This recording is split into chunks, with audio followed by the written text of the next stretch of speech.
bienvenue encore à tous. Si c'est la première fois que vous venez à l'église CCH, aussi à vous qui êtes peut-être au travers des réseaux sociaux, vous nous écoutez pour la première fois, soyez bienvenus à notre église, l'église CCH. Et si vous êtes nouveau, soyez bienvenus, mais aussi on voudrait vous dire qu'il y a une table à l'extérieur qui s'appelle la table Bienvenue.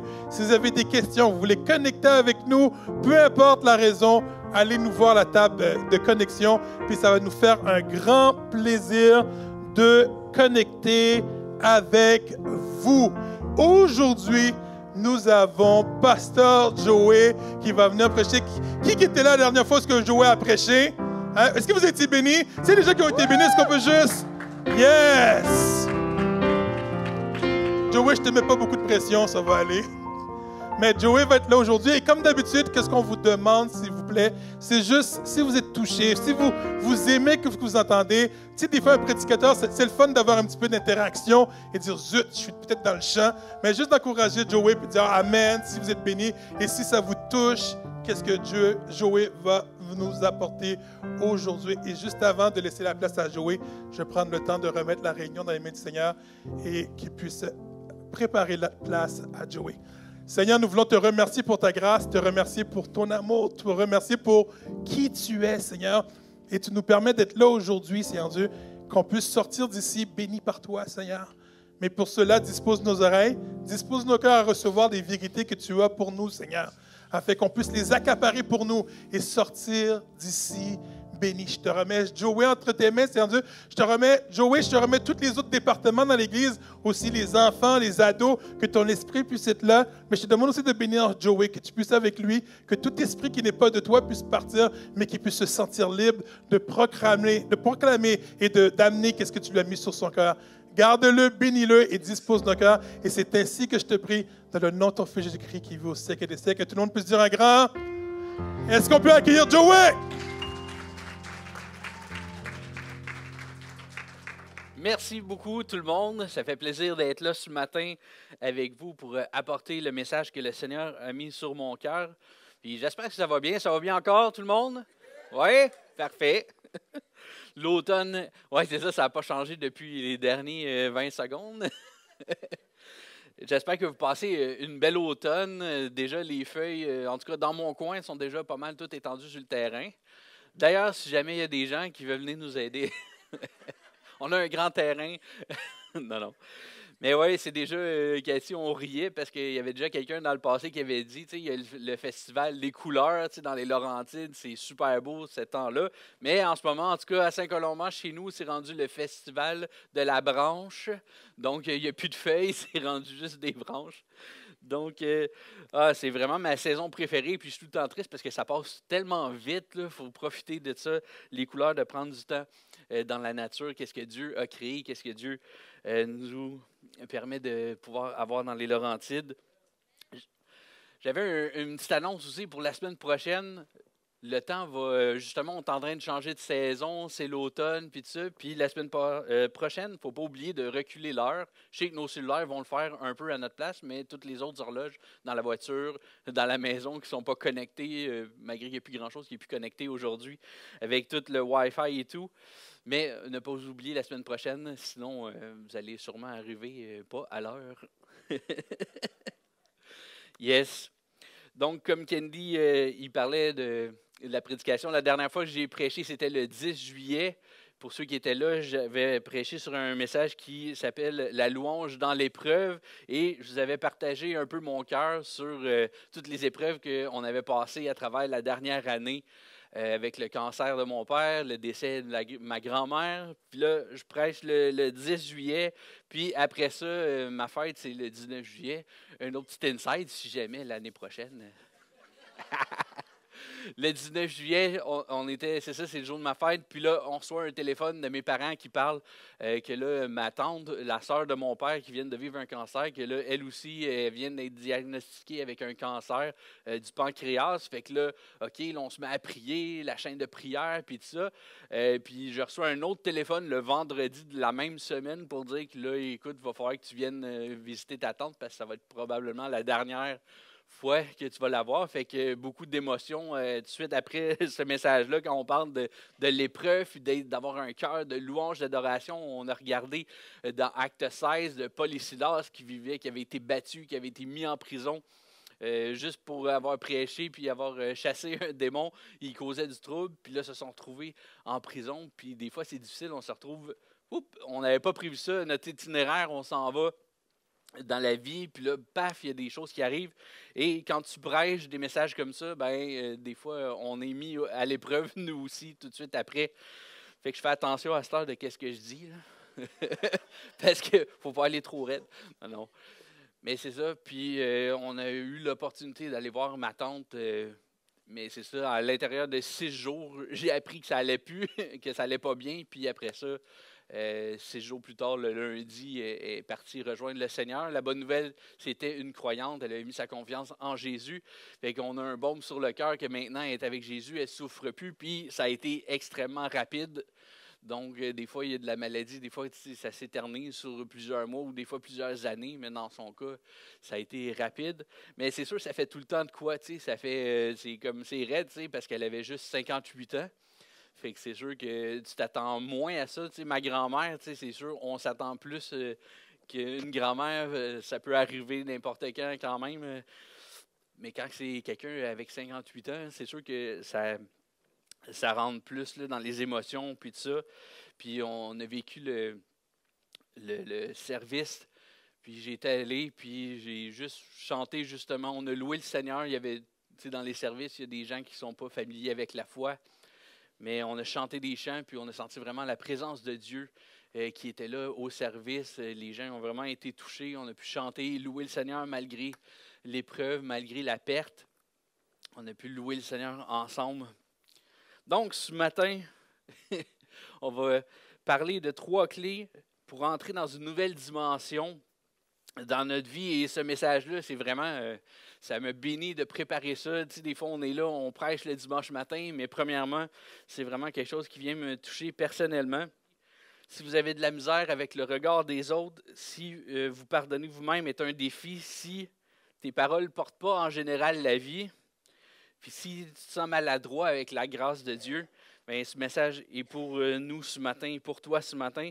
Puis des fois, on écoute des émissions de télé, puis ça dit, il y a un gros avertissement. Mais attention, là, il y a un gros avertissement.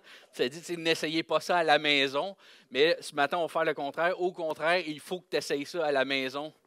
Il faut que tu essayes ces clés-là à la maison. Et la première chose, dans tous les 3 points, je préparais mon message, puis ça a été le dernier qui est venu parce que ça m'a popé un moment donné dans la tête que c'est vraiment ça qu'on a besoin. Et le premier point, c'est « Fais la paix avec qui tu es ». Un point, ça m'a tellement sauté aux yeux en réfléchissant, en priant sur le message. « Fais la paix avec qui tu es ». Puis des fois, ça prend toute une vie. Des fois, on ne se trouve pas, on a de la misère avec ça. Puis côtoyer la mort dans la dernière année d'aussi proche, ça fait quand même beaucoup réfléchir. Hein? Tu te dis, les choses que je pensais qui avaient de l'importance, ou finalement c'est rendu un peu insignifiant face à la courte vie qu'on a, qu'on pense des fois qu'on va mourir à 90, 100 ans, non, peut-être 80, 85, mais la vie passe tellement vite. On passe tellement de temps à réfléchir, puis là, un matin, hop, cette personne-là, elle m'a regardé de travers un peu. Ah, qu'est-ce que j'ai fait? Je suis bien habillé, je suis correct. Puis là, on passe tellement de temps à réfléchir, puis à penser ou à imaginer des choses que les gens pensent sur nous, qu'on perd tellement de temps avec ça. Ouais, c'est vraiment quelque chose là, qui, en tout cas pour moi, qui était quelque chose à travailler. Puis, fais la paix avec qui tu es. J'ai un de mes amis qui avait écrit une chanson il y a plusieurs années, puis il écrivait dans sa chanson, dans un des chorus, pour ceux qui connaissent Thierry Ostrini de Exo, dans le temps, on chantait beaucoup de leur chant. Et il écrit une chanson qui était plus une réflexion, puis ça disait « Être moi sans avoir peur, conscient de t'avoir toi avec moi ». Évidemment, il parle de Dieu. Être moi sans avoir peur. Ça m'avait beaucoup parlé d'accepter qui nous sommes, notre personnalité, parce que c'est Dieu qui nous a créés comme ça. Puis, on ne fera pas l'unanimité avec tout le monde. Il y a des gens qui vont aimer le style, il y a des gens peut-être qui vont moins aimer notre style, qui vont aimer mieux d'autres choses. Ils n'aiment pas la musique ou quelqu'un qui joue de la guitare. Ah, moi j'aime mieux quand c'est Gershon qui joue du piano, c'est bien meilleur. C'est bien meilleur, j'aime bien mieux ça. Mais chacun, il faut faire la paix avec tout ça, c'est correct, chacun on a le droit. Mais c'est tellement dur, on voudrait tellement que tout le monde nous aime. Puis des fois, il y a des gens qui vont désapprouver des choix qu'on fait dans notre vie parce qu'ils ne comprennent pas. Puis j'ai écouté une vidéo dernièrement qui s'intitulait, c'est un pasteur qui a fait ça, puis c'est assez surprenant le titre. Alors attention à toutes nos oreilles, ça dit « Je me fiche de ce qu'ils pensent ». Et j'étais comme, intéressant comme titre. Et le contenu de la vidéo, c'était vraiment ça, c'est que les gens, des fois, on pense qu'ils passent leur vie à penser à nous, puis t'as-tu vu dimanche, t'as-tu vu comment il est habillé, t'as-tu vu sa chemise rouge, c'est pas trop, c'est trop flashant, voyons donc, on peut pas mettre ça. Mais les gens, la réalité, c'est qu'on pense tout à propos de nous-mêmes. On va pas penser aux autres toute la semaine, puis on pense à nous, à nos problèmes, à nos choses, fait qu'on passe trop de temps à penser à tout ça. Puis l'autre chose que dans ça, c'est de nous pardonner nos erreurs. Trop de fois, on se met un fardeau sur nous-mêmes. On se sent coupable pour des erreurs qu'on a commises il y a 20 ans, 25 ans dans nos vies. Puis là, on pense, à cause de ces erreurs-là, on dit comme c'est nous qui devient comme une erreur. Mais c'est une erreur de penser ça. C'est qu'on n'est pas l'erreur, puis toutes les choses qu'on a faites dans notre vie, que ça n'a pas bien été, ou des erreurs qu'on a faites, bien, c'est de l'apprentissage. On est en train d'un cheminement, dans un parcours de foi dans notre vie. Et là, ce matin, je veux qu'on rentre dans la parole de Dieu parce que je ne suis pas juste là pour parler de moi ou des choses qui n'ont pas bien été ou qui ont bien été. Je veux vraiment vous parler de la parole de Dieu parce qu'il y a des versets, des choses qui vont nous aider, des clés. Et il y a un verset dans Hébreux 4, 16, ça va apparaître à l'écran. Et ce verset-là, c'est vraiment extraordinaire. On le connaît, mais là, je voulais vous mélanger un peu. J'ai pris une autre version qui dit « Approchons-nous donc de son trône de grâce avec une grande confiance. » Avec une grande confiance dans la présence de Dieu, avec une libre et joyeuse assurance. Dieu nous témoignera sa bonté et sa grâce et nous obtiendrons le secours nécessaire au bon moment. Quel verset incroyable, ça m'a vraiment parlé parce que combien de fois, des fois, on a cette pensée-là, j'ai commis des erreurs, j'ai commis des péchés, mais là, Dieu, il n'est pas content, il est fâché après moi, fait que là, pourquoi je viendrai dans sa présence? On essaie de se cacher, comme au début, au Jardin d'Éden, la première chose que l'être humain a faite, dès qu'il a tombé, qu'il a péché, il a essayé de se cacher, il a essayé de couvrir ses fautes. Mais là, l'auteur du livre aux Hébreux, il dit « Approchons-nous donc de son trône de grâce avec une grande confiance. » Fait que je peux rentrer dans la présence de Dieu avec une grande confiance, avec une libre et joyeuse assurance d'être dans la présence de Dieu malgré tout. C'est tellement bon. Le prochain verset, c'est dans Michée 7 et 17 qui dit « De nouveau, tu nous manifesteras ton amour, tu ne tiendras pas compte de nos fautes, tu jetteras nos péchés au fond de la mer. » Quelle belle image. Dieu jette nos péchés au fond de la mer. Continue encore 1 Jean 1,9 qui dit « Si au contraire, nous reconnaissons que nous avons péché, et si nous avons nos fautes, nous pouvons nous fier à Dieu. Il agira selon ce qu'il a promis, et ce qui est juste, il nous pardonnera nos péchés et nous purifiera de tout ce qui n'est pas juste. » Ésaïe 43, 25, « Mais je prends sur moi, oui sur moi, de pardonner tes révoltes et de ne plus garder le souvenir de tes fautes. » Si Dieu prend le temps de marquer tous ces passages-là pour dire comment est-ce que lui, il jette nos péchés dans la mer de l'oubli, dans la mer, pas de l'oubli, mais juste dans la mer, qui choisit de ne plus se souvenir. C'est tellement encourageant de voir ça, que Dieu oublie nos péchés. Et nous, on pourrait les oublier aussi, mais on a la difficulté avec ça. Mais qu'on puisse se rappeler que Dieu oublie nos péchés, puis qu'on peut avancer, venir dans sa présence avec une confiance à tout moment. Amen. La vie est trop courte pour rester enfermé dans le passé. Le diable, il essaye de rendre nul notre appel. ton appel, le diable essaye par tous les moyens et la culpabilité, ça marche assez bien avec les êtres humains. Je ne sais pas pour vous, mais il est bon de nous rappeler les choses qu'on ne fait pas correctes, puis tous les faux pas qu'on a fait dans le passé. Puis il essaie de nous discréditer, de nous décourager, de mettre en pratique, puis de recevoir la grâce de Dieu, puis de marcher dans ce que Dieu a pour nous, dans ses œuvres qu'il a préparées d'avance. Oui. Vraiment réaliser ça. Puis, tu sais, le passé, ben, c'est le passé. Qu'est-ce que tu veux que je fasse? Je ne peux plus rien changer au passé. Puis le futur, on n'est pas encore rendu. Puis des fois, tu sais, on s'en fait pour le futur. Ah, qu'est-ce que je vais faire? Mais tu sais, le moment le plus important, c'est maintenant. Maintenant, on peut choisir de suivre Dieu. Maintenant, on peut choisir de faire le bon choix et de déclarer sur nos vies des vérités bibliques. Puis il y avait un verset qui me touche dans Éphésiens 2,10 qui dit « En effet, nous sommes l'œuvre de Dieu. Il nous a créés, unis avec Jésus-Christ, pour que nous menions une vie riche en actions, pleine de bonté. C'est elle qui l'a préparée d'avance afin que nous les pratiquions. » Nous sommes l'œuvre de Dieu. Il y a une autre version, il y avait une version, la Bible amplifiée, qui est une version anglophone, mais qui est quelqu'un qui a traduit le verset en français. Il dit « Car nous sommes son ouvrage. » Puis ça rajoute beaucoup de choses pour développer l'idée. Ça dit son propre travail de maître, une œuvre d'art créée en Jésus-Christ, née d'en haut, spirituellement transformée, renouvelée, prêt à être utilisée pour les bonnes œuvres que Dieu a préparées pour nous, préalablement, prenant les voies qu'il a préparées afin que nous marchions en elles, vivant la belle vie qu'il a prédisposée et préparée pour nous. Et qu'on se rappelle qu'on on a été créé avec une attention particulière. On n'était pas comme sur une chaîne de montage, c'est tout le même modèle qui passe. Mais Dieu, il nous a créés vraiment avec un but spécifique, avec une destinée spécifique pour nous. Et on peut déclarer ça ce matin, je suis le chef-d'œuvre de Dieu. Oui, on devrait faire ça comme Laurent, des fois il nous oblige à faire ça. Mais ce matin, j'aimerais ça qu'on le déclare ensemble. Je suis le chef-d'œuvre de Dieu. Amen. Oui.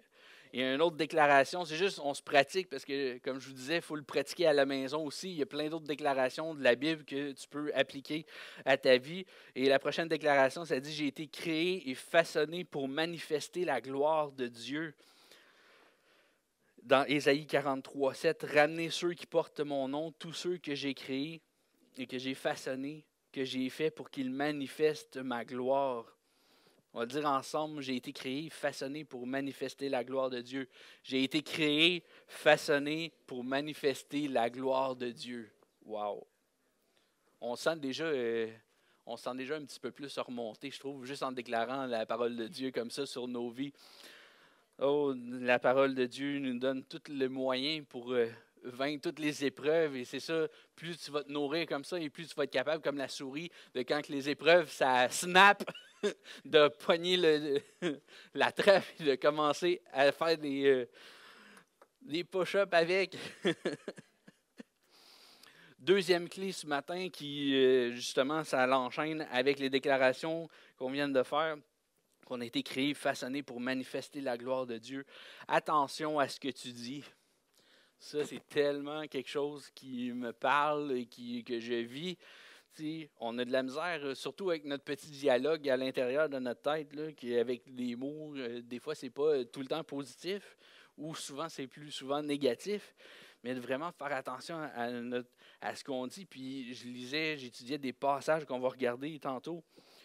On voit comment Dieu aussi va prendre ça très au sérieux. Qu'est-ce que le peuple va dire? Là. On va regarder un exemple de peuple d'Israël dans l'Ancien Testament et on voit comment Dieu il est très sérieux par rapport à ce qu'ils ont dit. Oui, parce que les mots peuvent donner la vie, mais ça peut aussi répandre la mort. Ça peut avoir un impact direct sur la trajectoire de nos vies. Il y a quelqu'un qui a dit que tu crois être capable ou incapable d'y arriver. Dans les deux cas, tu as raison. Intéressant comme pensée. Il y avait un pasteur qui racontait une histoire de quand il était plus jeune, qu'il était soldat dans l'armée. Puis c'était dans la Seconde Guerre mondiale. Puis il était assistant médical dans l'armée britannique en Afrique du Nord. Puis il était juste avec le médecin, il était seul dans ce poste-là. Puis il faisait la tournée des soldats qui étaient malades. Il y avait la dysenterie qui était une inflammation intestinale grave. Et il y avait tous les patients qui étaient là. Puis là, il faisait le tour. Puis la première question que le médecin il posait, c'est comment vous sentez-vous? Puis tout de suite, il enchaînait, montre-moi ta langue. Intéressant. Il prenait quasiment pas le temps d'écouter la réponse de la personne. Puis le médecin examinait la langue, puis avec la langue, il pouvait poser son diagnostic par rapport à la maladie ou pour le traitement qu'il devait donner. Fait que c'est vraiment intéressant de voir ça. Puis est-ce que Dieu nous demande, montre-moi ta langue ce matin? Les mots qu'on utilise. Ouais. Puis le passage qu'on va regarder, c'est dans Nombre 13. On est là, Dieu, il dit au peuple d'Israël d'aller explorer la terre promise, la terre qu'il veut lui donner en héritage. Fait qu'il envoie 12 des gens qui vont explorer le pays. Donc, on va dans Nombre 13, le verset 26. Puis là, ils sont revenus de la terre promise, ils ont tout examiné ça, ils ont fait leur rapport, fait que là, ils s'en viennent pour verbaliser tout ça à Moïse et au peuple. Puis là, verset 13, 26, ça dit, ils vont trouver Moïse, Aaron et toute la communauté d'Israël dans le désert de Paran à Kadès. Ils leur disent ce qu'ils ont vu et ils leur montrent les fruits du pays. Voici ce qu'ils racontèrent à Moïse. Nous sommes allés dans le pays où tu nous as envoyés. Oui, c'est vrai, c'est un pays qui déborde de lait et de miel. Et voici quelques fruits de ce pays. Malheureusement, ses habitants sont puissants, leurs villes sont très grandes et protégées par des murs. Là, nous avons même vu des gens de la famille du géant Anak. Fait que le mot ici intéressant, c'est malheureusement. Tout est beau, mais malheureusement, on ne pourra pas y aller. Il y a des obstacles. Mais on voit le verset 30 et 31. Il y a juste, sur les 12, il y a juste Caleb et Josué qui ont eu vraiment un discours différent. Puis Caleb, il fait taire les Israélites qui critiquent Moïse. Il dit, allons-y, montons là-bas et prenons le pays, nous aurons la victoire. Mais les hommes qui sont montés avec Caleb disent, ce peuple est plus fort que nous ne pouvons pas l'attaquer. Le pire ennemi de la foi, c'est la vue. Le pire ennemi de la foi, c'est la vue. Parce que qui avait donné cette promesse-là? Qui avait dit, je vais vous donner le pays comme héritage? Je vous le donne, c'est votre héritage. C'est Dieu lui-même qui avait donné cette parole-là. Ouais. Avec le langage de foi de Caleb. Nous, on va y aller, on va être vainqueurs si on y va. On va avoir la victoire, on va y aller. Mais les autres, malheureusement, on ne pourra pas y aller. Puis qu'est-ce qui est intéressant de voir, c'est que dans toute l'histoire de ce passage-là, c'est que c'est les deux seuls qui vont rentrer dans la terre promise. Toutes les autres vont mourir parce que la génération, Dieu a dit qu'ils n'allaient pas entrer. Fait qu'eux, plus tard, c'est vraiment plus tard qu'ils sont rentrés. Caleb avait 80 ans lorsqu'ils sont rentrés dans la terre promise, qu'ils ont conquéri. Mais qu'est-ce qui est intéressant, c'est le verset 14-28. Là, c'est Dieu qui parle. Aussi vrai que je suis vivant, moi le Seigneur, je déclare, je vous traiterai selon les paroles que j'ai entendues de vous. Ça m'a vraiment fait réfléchir. On voit les deux exemples, ceux qui ont Dieu donne la parole, mais non, on ne peut pas y aller. Mais Dieu, je vais être avec toi. Hey, je suis Dieu. Je suis avec toi, je vais marcher avec toi. Il n'y a rien qui va arriver, l'ennemi avec Dieu, il n'y a rien qui va te tenir. Ouais, je vais vous traiter selon les paroles que j'ai entendues de vous. Et il y a juste les deux qui sont, Josué et Caleb, qui sont entrés dans la terre promise. Ouais. Avançons par la foi en notre Dieu qui nous donne la victoire. Y a-t-il des paroles que Dieu t'a données dans le passé? Des fois, on reçoit des paroles aussi. Qu'est-ce que Dieu te dit? C'est quoi ta réponse à ça? C'est quoi les mots qu'on utilise? Un langage de foi ou un langage défaitiste qui va répondre juste avec qu'est-ce que ça a vu? Qu'est-ce qu'on voit? Ah non, je ne peux pas, il y a tel obstacle. Mais non, allons de l'avant. Déclarons des paroles de vie, déclarons des paroles de foi en notre Dieu. Ouais, parce que nos paroles ont la puissance de donner la vie ou d'insuffler la mort sur ta propre vie, sur la vie des autres aussi alentour. Et la parole de Dieu, il y a encore plusieurs versets. Le premier, c'est dans Proverbe 18, 21, qui dit « La mort et la vie sont au pouvoir de la langue. Vous aurez à vous rassasier des fruits que votre langue aura portés. » Et en note, ça disait « Ce que vous dites peut épanouir une vie ou la détruire. » Matthieu 15, 11. « Ce qui salit un homme et le rend impur devant Dieu, ce n'est pas ce qui entre dans sa bouche, c'est plutôt ce qui en sort. »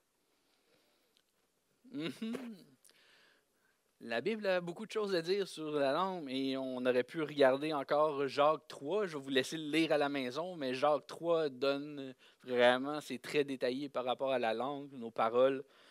Fait que Jacques 3, ça va être un passage que vous pouvez regarder par rapport à ça. Deutéronome 30, 19, l'Éternel, il dit « Je mets devant vous la vie et la bénédiction, la mort et la malédiction.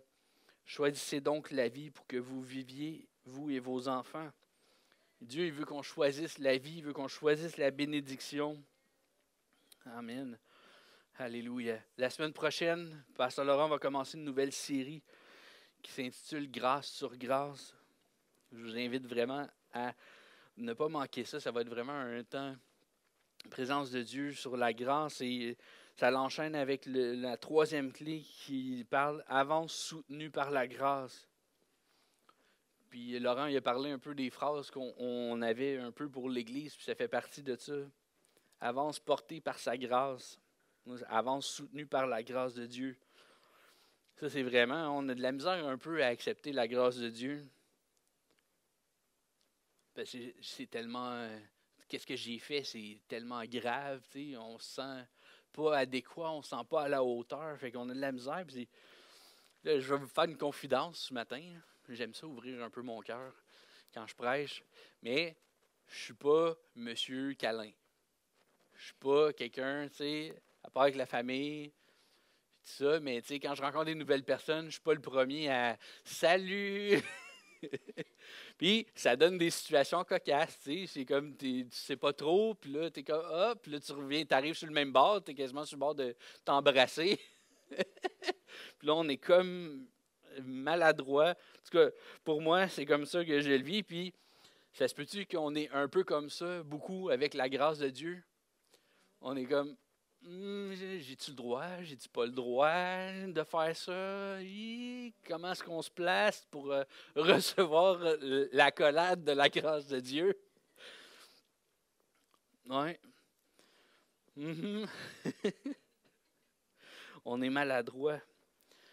Parce qu'on ne sait pas jusqu'où la grâce, ça va jusqu'où ça? Puis il y avait une définition du dictionnaire Webster qui dit la grâce, c'est l'assistance divine imméritée accordée aux humains pour leur régénération ou leur sanctification.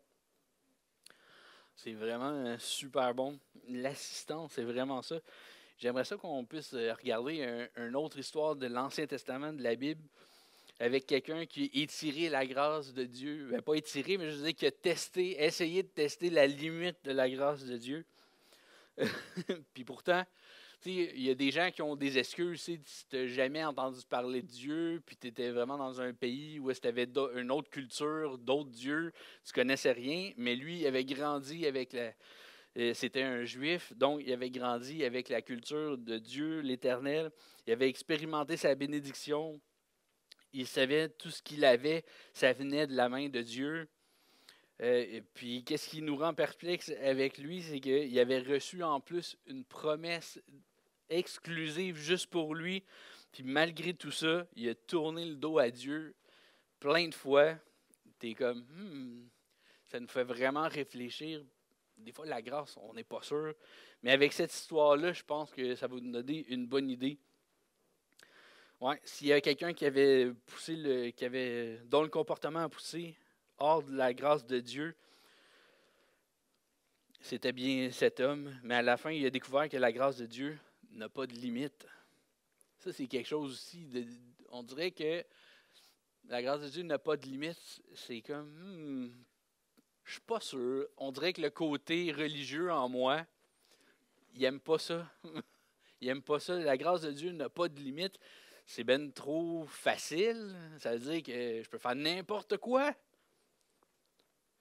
Et évidemment, c'est pas ça que je suis en train de dire. Je ne suis pas en train de dire de faire n'importe quoi. Et l'apôtre Paul, dans le Nouveau Testament, va dire aussi, tu sais, c'est pas la liberté en Jésus, c'est pas une raison de faire n'importe quoi. Puis il va être très sévère avec les choses qu'il nous recommande de faire. Mais on va voir l'histoire de survol de la vie de David. Ouais. La promesse de Dieu est toujours en vigueur, malgré les erreurs et les péchés de David, car la grâce de Dieu n'est pas ancrée dans le comportement du destinataire, mais dans la grâce de celui qui avait fait la promesse. C'est vraiment un point, c'est réconfortant, je vous le dis, parce que quand on voit la vie d'hommes, des fois dans la Bible, c'est comme, on se dit, je suis pas si pire, je suis pas si pire. Mais, on va voir ici, c'est l'Éternel qui parle. Qu'est-ce que sa promesse, là, c'est « Je t'ai pris au pâturage derrière les brebis pour que tu sois un chef sur mon peuple, sur Israël. » Parenthèse, c'est que David venait pas d'une lignée de roi. Il gardait les brebis, mais son père, il n'était pas roi. Fait que, c'est Samuel, le prophète, qui était venu à la maison puis avait demandé de voir les fils de Jesse, son père. Puis, finalement, il n'y en avait aucun des fils qui... Dieu ne révélait pas à Samuel que c'était lui le prochain roi. Puis pourtant, lui était là. Lui, il est fort, il est grand, il ferait un bon roi. Mais puis là, il a osé demander au père, ça se peut-tu qu'il y aurait un fils qui te manque? Est-ce que c'est là tous tes fils? Là, oui, c'est vrai, j'en ai un autre, je l'avais oublié au champ. Il est en train de garder les brebis. Et effectivement, finalement, c'était lui qui était pour être le prochain roi. Fait que Dieu l'avait vu où est-ce qu'il était. J'étais accompagné partout où tu as marché. J'ai éliminé tous tes ennemis devant toi. J'ai rendu ton nom aussi grand que celui des grands de la terre. J'affermirai pour toujours ton trône et son royaume. C'est toute une promesse que Dieu a faite. Puis Dieu a fait ça avant toutes les choses que David allait faire ensuite. Fait que David reçoit ça. C'est quelque chose, là. Je vais rendre ton nom aussi grand que tous les plus grands de la terre. Oui, mais toute cette promesse-là était enracinée dans la grâce de Dieu, puis non pas dans les performances de David. Parce que plus tard, dans sa vie, David, il va mentir, il va manquer d'être au combat avec son armée, il va coucher avec la femme d'un de ses soldats, il va essayer de couvrir la faute, il va faire tuer son mari, parce que toutes ses manigances ne fonctionnent pas. Des histoires d'inceste dans sa famille avec un de ses fils, puis il ne va rien faire du tout. Il ne va pas essayer de rendre justice. Il est échoué comme père, il est échoué comme gardien de la justice. Fait que s'il y a quelqu'un qui a bien essayé de tester la grâce, c'est bien lui. Et malgré tout, Dieu, il n'a jamais changé. Il n'a jamais dit la promesse que je t'ai faite, là, j'y ai repensé là, avec tout ce que tu as fait, puis j'y ai repensé, puis finalement, je vais la donner à quelqu'un d'autre, cette promesse-là. Mais jamais Dieu, il a fait ça. Jamais Dieu, il a laissé tomber David, malgré tout, les choses que tu dis, voyons non, ça n'a pas de bon sens. Mais la grâce de Dieu est encore là. La grâce de Dieu n'a pas de charge limite, de poids limite. S'il y en a qui vont au gym, des fois, qui s'entraînent un peu, si tu en mets trop, la charge, il y a des chances qu'il y ait des affaires qui vont briser. Tes muscles vont être étirés, déchirés. Il y a une charge limite à ce moment-là, mais la grâce de Dieu n'a pas de limite. Romains 5, un verset vraiment dans la parole de vie. Pourquoi alors la loi, elle est intervenue afin de démasquer le péché et de mettre en évidence sa puissance. Mais là où le péché s'est multiplié, la grâce a surabondé. Oui, au lieu même où il s'est manifesté dans toute son horreur, la grâce divine a atteint sa plénitude. Ouais, là où le péché s'est multiplié, la grâce a surabondé. Oh, la grâce est vraiment là pour nous soutenir dans notre parcours de foi, malgré nos erreurs, malgré nos péchés. Dieu est toujours prêt à nous offrir sa grâce. Mais David, il ne faut pas négliger aussi de dire qu'il a vécu les conséquences de ses actions. Dieu n'a pas tout effacé, toutes les choses, puis toutes les qui est arrivé, il a dû souffrir pas mal de ses actions. Ensuite de ça, dans sa vie, dans la suite du temps, ça a été difficile. Mais Dieu n'a pas changé, Dieu l'a toujours accompagné. Et on dit de David, vous l'avez sûrement déjà entendu, que David était un homme selon le cœur de Dieu. Fait que Dieu ne s'est pas repenti de la grâce, des promesses qu'il avait faites envers son serviteur. Des fois dans nos vies, il arrive des situations, puis il y avait cette histoire-là du naufragé qui était un survivant d'un naufrage qui est jeté, qui se retrouve sur une île déserte. Fait que là, il prie Dieu pour qu'il y ait du secours, puis il check tout le temps à l'horizon pour voir s'il n'y aurait pas un bateau, pour voir s'il pourrait être secouru. Finalement, il n'y a rien. Fait que là, il décide de se faire une petite hutte pour se protéger, puis tout ça, pour mettre ses effets personnels. Il ne devait pas en avoir beaucoup, mais juste pour ranger ses affaires. Puis là, finalement, il était parti chercher de la nourriture. Puis là, il revient, puis c'était tout en feu, tout en train de brûler. Puis, fait que là, il était en colère après Dieu. Pourquoi tu me fais ça? Il était déjà naufragé, en plus, toutes ses affaires brûlent. Fait que là, finalement, il se couche le soir, il s'endort, puis tôt le matin, là, il y a un bateau qui arrive pour le secourir. Fait que là, il est tout surpris, qu'est-ce qui se passe? Ben voyons. Puis là, il dit, mais comment vous avez fait pour savoir que j'étais ici? Ben il dit, on a vu votre signaux de fumée. Je trouvais ça bien drôle comme histoire. T'sais, des fois, on cède au découragement, mais finalement, la chose terrible qui est arrivée dans sa vie, finalement, c'était ça qui a pu régler son problème. Et il y avait un pasteur qui enseignait, puis le titre de son message, c'était « L'obstacle est le chemin ». Souvent, c'est ça qui arrive quand tu lis dans la Bible. Tu vois des fois comme l'histoire qu'on avait vue dans Acte 16 avec Paul et Silas. Ben, l'obstacle est devenu le chemin et grâce à ça, il y a un homme qui s'est converti à l'Évangile, le geôlier, qui s'est converti. Fait que des fois, l'obstacle est le chemin. Des fois, on ne comprend pas qu'est-ce qui se passe. Mais quand on met notre foi en Dieu, l'obstacle devient le chemin. Il y avait un autre passage dans le Nouveau Testament cette fois-ci. On connaît l'histoire du fils prodigue. On parle de la grâce de Dieu, puis c'est vraiment un autre passage d'une parabole. Un mot sophistiqué pour dire que Jésus il raconte une histoire. Jésus il faisait des histoires comme ça pour aider les gens à comprendre ou défier beaucoup les pharisiens. Et ça, c'est la troisième d'une série de 3.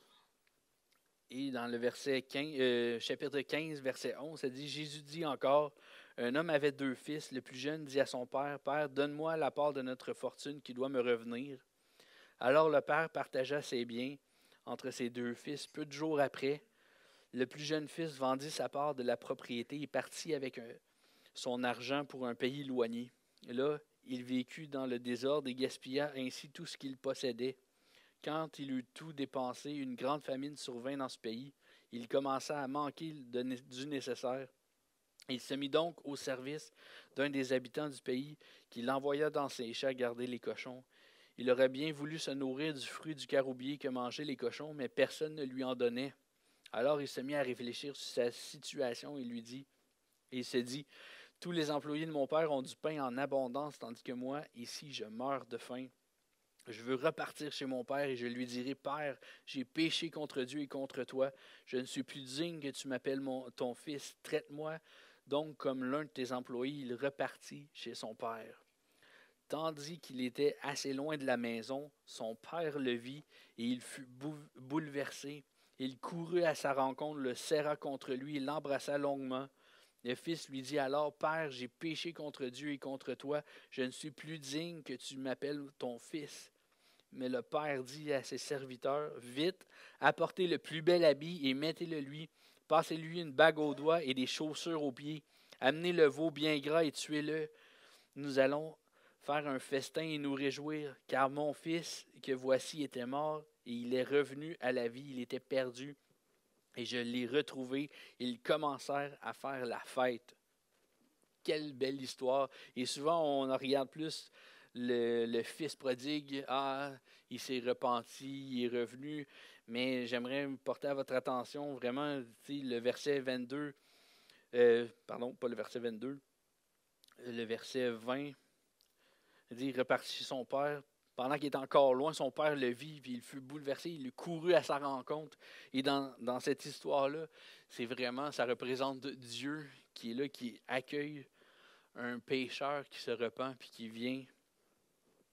Puis là, ils se mettent à faire la fête parce qu'un pécheur s'est converti.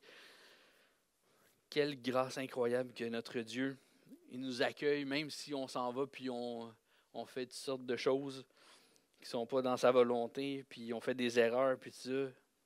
Mais si tu reviens, si on se repent, le Seigneur, il vient, il nous attend, il nous accueille à bras ouverts.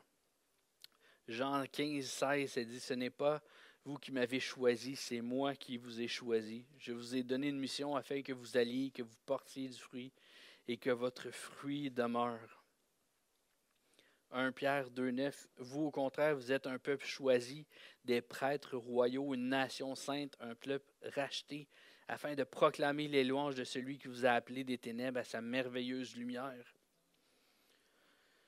Il y a un autre verset puissant que j'aime, c'est le Romains 8, 38 et 39. Il dit, « En effet, j'ai l'assurance que ni la mort, ni la vie, ni les anges, ni les dominations, ni le présent, ni l'avenir, ni les puissances, ni la hauteur, ni la profondeur, ni aucune autre créature ne pourra nous séparer de l'amour de Dieu manifesté en Jésus-Christ notre Seigneur. »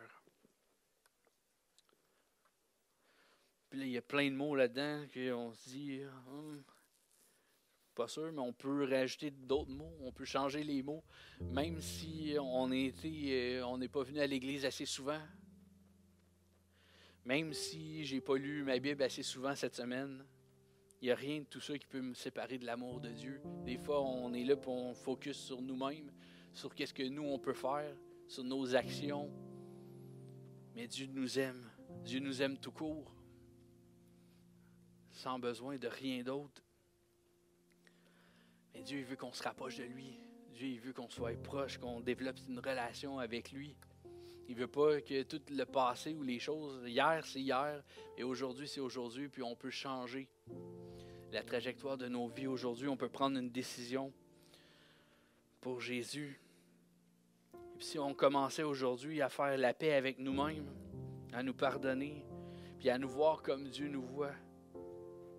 On voit à travers tous les versets qu'on a vus, comment Dieu nous aime, comment Dieu oublie et efface nos péchés.